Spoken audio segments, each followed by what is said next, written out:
बुलेटिनच्या सुरुवातीला एक महत्त्वाची बातमी पुण्यातनं आहे। पुण्यामधील दीनानाथ रुग्णालयाबाहेर आज पुन्हा आंदोलन करण्यात आलेलं आहे।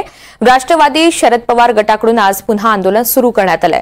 रुग्णालयाची जमीन परत घेण्याची मागणी आंदोलकांनी केली, तसंच हॉस्पिटलला टाळं ठोकण्याची मागणी सुद्धा या आंदोलकांनी लावून धरलेली आहे। एकंदरीतच हॉस्पिटल प्रशासनाच्या विरोधात कार्यकर्त्यांनी जोरदार घोषणाबाजी सुद्धा केली आहे।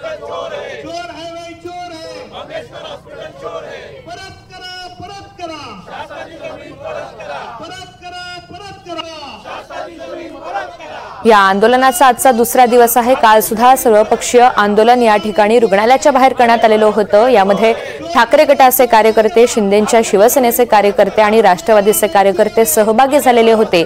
आज पुन्हा या दीनानाथ रुग्णालयाबाहेर आपल्याला शरद पवार गटाचं हे आंदोलन पाहायला मिळतंय।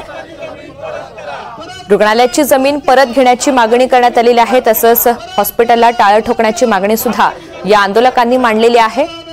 काल रुग्णालयाबाहेर मोठा पोलीस बंदोबस्त तैनात करण्यात आलेला होता, तोच बंदोबस्त आज सुद्धा कायम ठेवण्यात आलाय। पुण्यातील नामांकित दीनानाथ मंगेशकर रुग्णालयामध्ये प्रशासनाच्या मुजोरपणामुळे एका गर्भवती महिलेचा मृत्यू झाल्याची घटना घडलेली आहे आणि याच संतापजनक घटनेमुळे पुण्यामधील सर्वच पक्षाचे नेते, कार्यकर्ते हे आक्रमक झालेले आहेत। आजच्या या आंदोलनाचा दुसरा दिवस शरद पवार यांची राष्ट्रवादी आक्रमक झाली आहे। कार्यकर्ते रस्त्यावर उतरलेले आहेत।